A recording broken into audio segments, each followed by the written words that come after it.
This video is a basic introduction to Winlink for ARES or AUXCOMM members who are asked to use Winlink in a developing incident.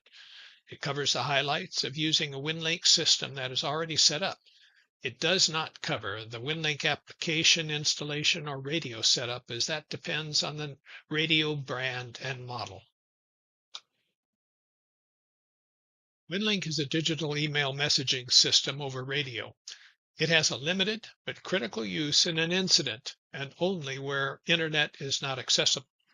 Winlink's sole purpose is to send messages into or out of an area having no internet. The internet is always the preferred method when both sender and recipient have internet access.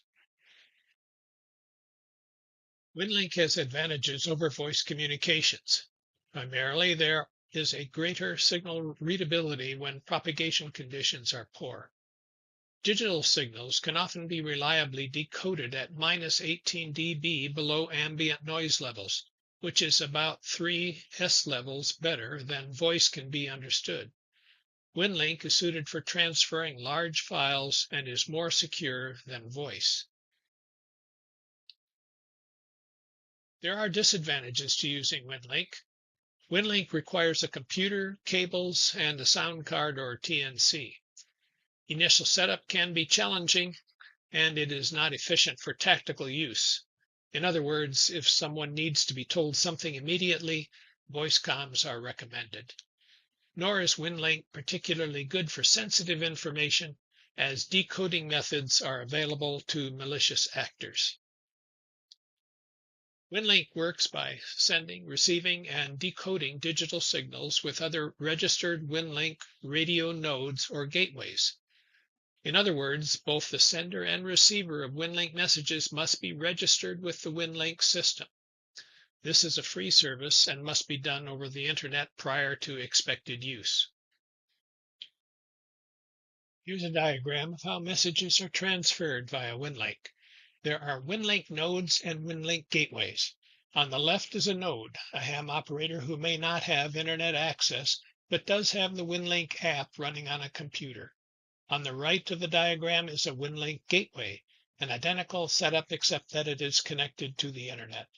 For this example, the sender on the left prepares an email which the Winlink app converts to a digital format. The sender then uses the Winlink app to choose one of the Winlink gateways that are always on the air listening for Winlink users wanting to connect. When the sender finds a gateway that is not busy answering other calls, he then has the Winlink app key the radio and send the message. When the computer and radio at the distant end respond, the message is transferred through an interchange of signals. After the entire message has been sent to the gateway forwards the email over the internet to the recipient. In the event that someone who has internet access wants to send an email to a ham operator who does not have internet access, such as the person on the left in this diagram, the system works a bit differently. In that situation, the message is held in storage by the Winlink system. The next time the recipient, who does not have internet access, connects to a Winlink gateway over the radio, the gateway forwards the message to them from the Winlink storage system. In the Winlink app, to send an email to anyone who has internet access, place a valid email address on the to line when preparing an email. Key up the connected radio and send the message to a gateway. To send an email from the internet via your normal email client to a ham operator who has a registered Winlink account but who may not have internet access, use his call sign as follows: callsign@winlink.org. Winlink is able to use different encoding protocols.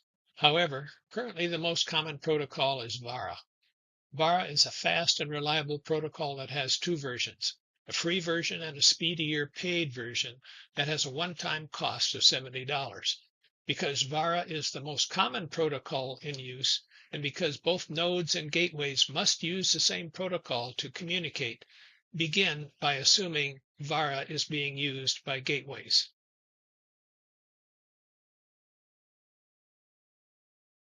WinLink gateways are available on several bands. The most common bands are 40 and 80 meters and 2 meters. HF gateways use upper side band in the data region of the band. 2-meter gateways are common in large cities, but here in central Illinois we have a problem with using 2-meter gateways. This map shows the location of open WinLink 2-meter FM gateways in the Midwest. The circle drawn around Champaign is approximately 35 miles in radius. Note that there are many locations throughout the Midwest that a VHF or UHF signal may not reach an existing WinLink FM gateway. For emergency purposes, this constitutes a serious limitation, as regional outages of the Internet could cause communication failure. This map shows many of the WinLink HF gateways in the Midwest. The oval line drawn around Champaign is approximately 350 miles in radius, which is a reasonable distance for daytime 40 or 80 meter digital signal communication, should they be necessary in an emergency. Connecting with any number of these on WinLink HF during the day or night is nearly always a sure thing. This is why we will focus on using WinLink in the HF mode. A brief comment or two about security. WinLink messages should not be considered secure. Certainly you will want to avoid transmitting sensitive information unless directed to do so. Sensitive information would include the number of deaths or injuries, or possibly names of victims. If there is any question about what information may be sensitive, obtain your supervisor's permission prior to transmitting anything other than routine traffic. Of course, this is good advice for any communication mode. All right, I'm going to show how we use WinLink Express. Over on the left, we've got the WinLink icon, the checkered icon. I'm going to call that up with a double click. Now this is the first screen that you might see. It's got a number of messages in the inbox already, but we're going to ignore those and go straight to helping you learn how to send a message. And to do so, we go to the menu bar and click on Message and click on New Message. Now, one of the first things you'll often do is want to just check into the system to see whether there's any messages that have been sent to you. So in order to do that, you just have to connect to a gateway. So what I will often do is just type in my own email address, do a check-in.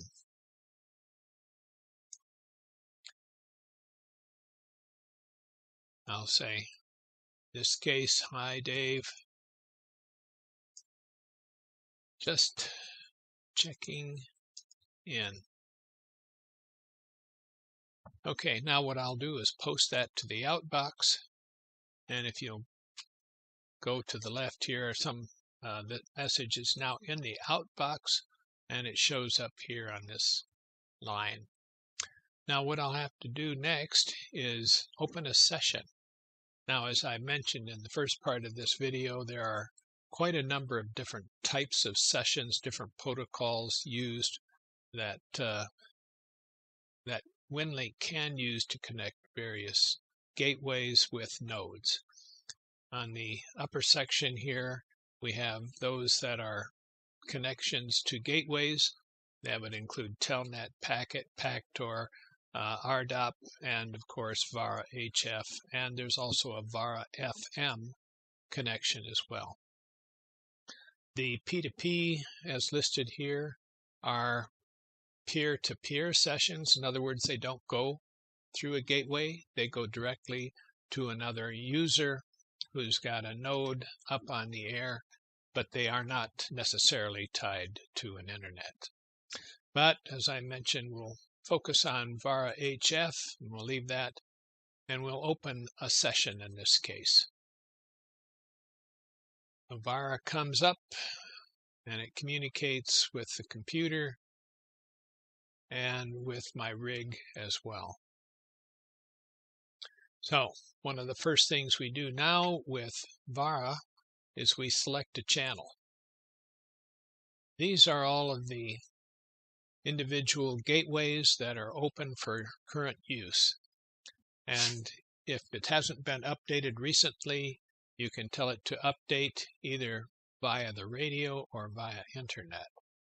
In this case, I'll tell it to update via the internet, and that'll take just a few seconds. Now what we see as that's updating is we'll have a listing of all of the gateways that are open with the call sign, and then the frequency that they're open on, the bandwidth that they're using, the grid square, the number of hours a day that they're free and open, whether they're public or private, and then it'll give us information on just exactly how far they are from your location, the degrees and bearing, and then finally one of the more important factors, which is the reliability estimate. In other words, the system checks frequently to see just how reliable it is likely to be at this time of day. So for instance, we've got NU9R with being only 35 miles away from me is got about a 99% reliability. And then we've got others here that like KC9GHZ, 163 miles away, its reliability is only about 80%, with a path quality of about 53%. So I don't want to overuse NU9R, so I'll often pick another one. There's, of course, 80 meters and 40 meter gateways open. I will often look, see what we can select here that might be open.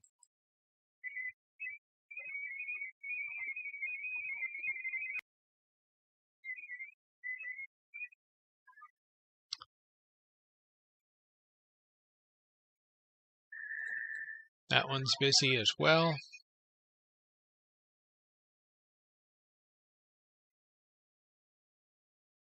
Here's NU8H. This one looks like it may have a free channel. We'll go up on the menu and tell it to start. So now my rig is sending signals. Looks like there's a connection being made.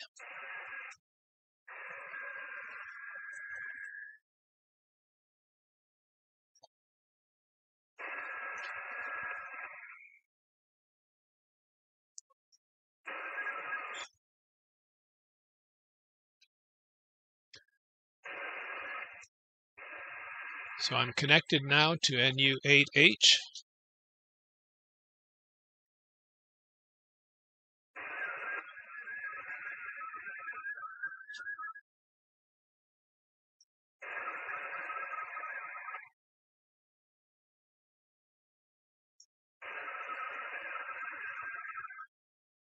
The handshake is continuing.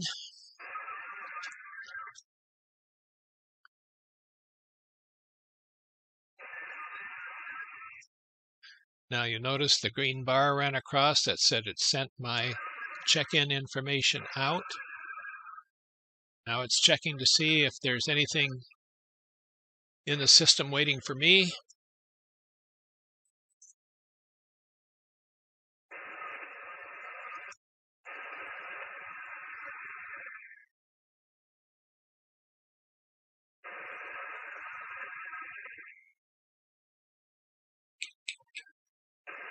The green bar running from right to left indicates a download.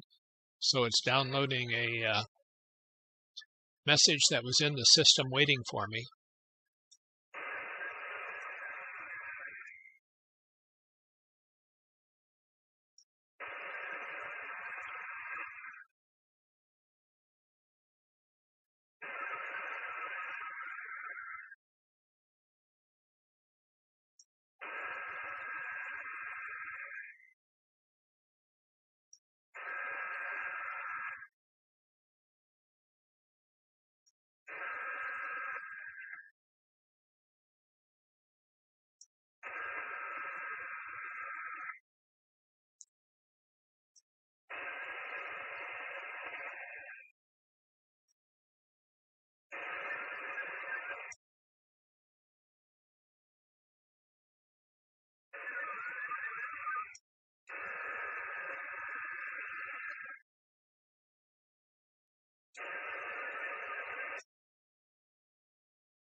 Okay, it closed out the session, and now it finds, if I go over here into the inbox, I see the downloaded email or the message for me.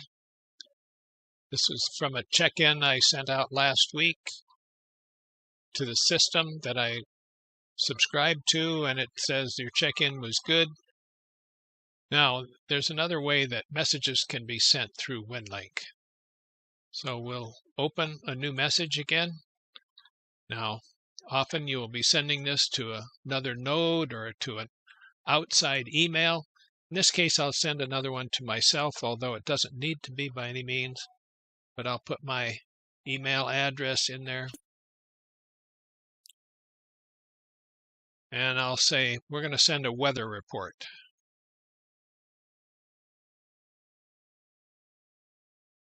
We'll select a template, and there's about 100 or more templates, but there are 3 sections of different templates that are most common. One is the general form, and in here we have damage assessment, field situation, GPS reports, humanitarian needs, etc., etc. Those are often commonly used. And we have the ICS USA forms, such as, organizational assignments. You have radio plan, communications list, medical plans. These are plans that you would be putting together prior to an incident or using at the time of an incident. And finally, the mapping and GIS form, which is the ones that I use to do a local weather report, which is what we're doing now, although you'll see that it has a number of different reports in here as well, dealing with humanitarian needs, medical, etc. But we're just going to click on the local weather report, and that brings up my browser. And in the browser, we can tell it, okay, this is an exercise, it's not a real thing. And I'm going to put in, there are certain fields that may be required, and I'll put in some information there that that will be acceptable to the form.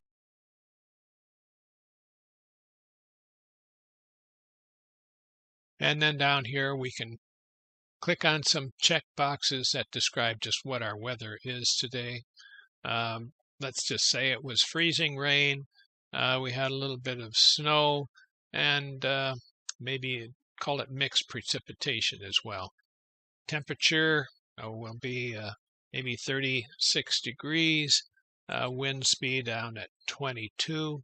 And, if there were any other notes that I wanted to make, I could put that in. When it's all filled in appropriately, I hit submit.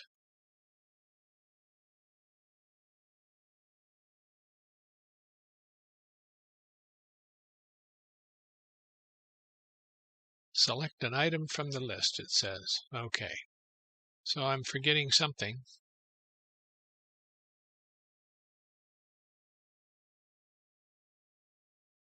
Oh, when I put in snow, it needs to know whether it's light or not. I imagine that's the problem. Yes. Okay.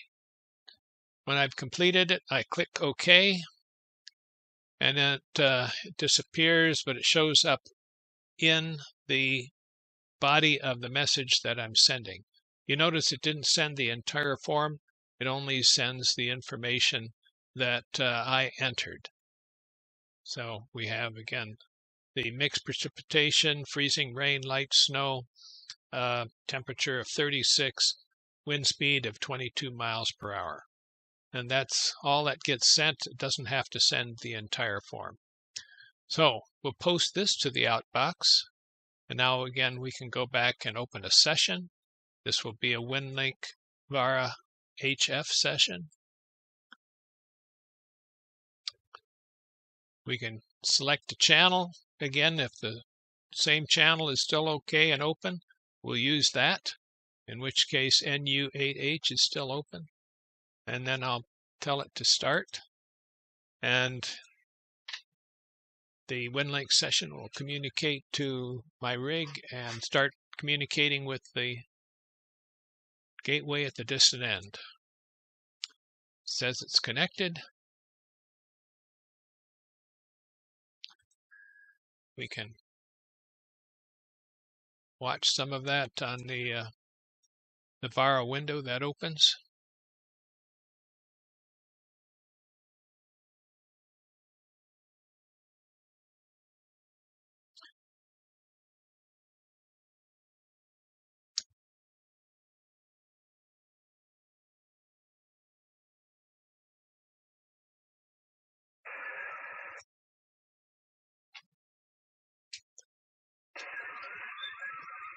There it's sent all of that information.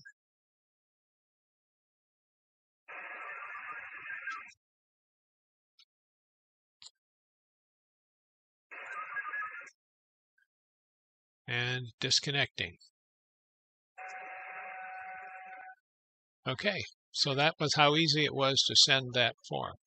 Mostly you will be either checking in or sending a form. You can go through the various forms that are found on Winlink and see which of those might suit you best. There'll probably be just one or two forms that will be used on a regular basis. And that's it for now.